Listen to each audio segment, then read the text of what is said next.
จะนั่งหลังไปขี่รถไฟอยู่กลางถนนหัวอกสั่นวิววิวภาวะพะวงเมื่อลอยสับสนเหมือนคนไม่มีหัวใจเลี้ยวมองดูข้างเคียงว่า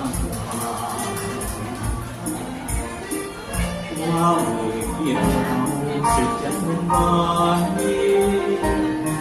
คิดถึงแต่ร้องยังสดชื่นหัวใจใครหนึ่งใดฉันมีแต่ใจไม่ขาดแต่บัดนี้ทุกสิ่งทุกอย่างแปรความไม่แน่แท้เข้ามาแทรกเมื่อฉันต้องเดินเพื่อเพียงแค่เที่ยวความรัก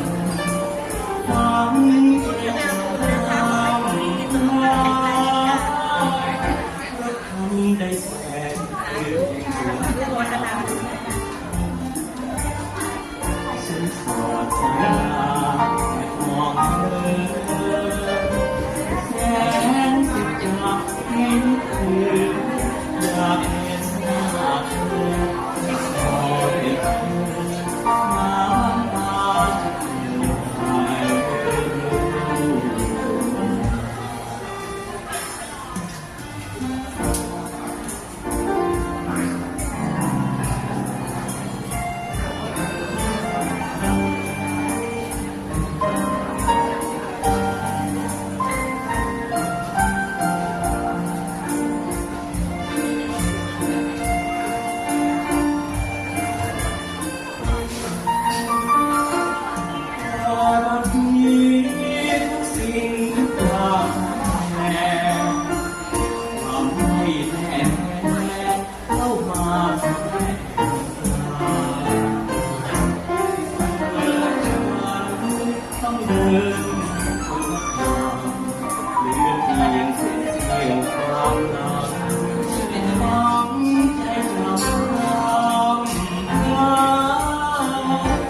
หายได้แสงหรือดวงตา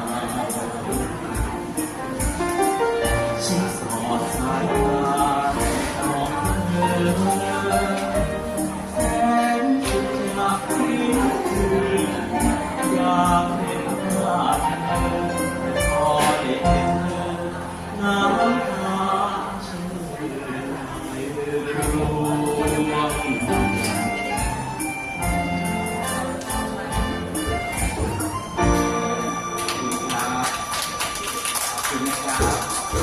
ร่วงจะมาดูด้วยนะครับ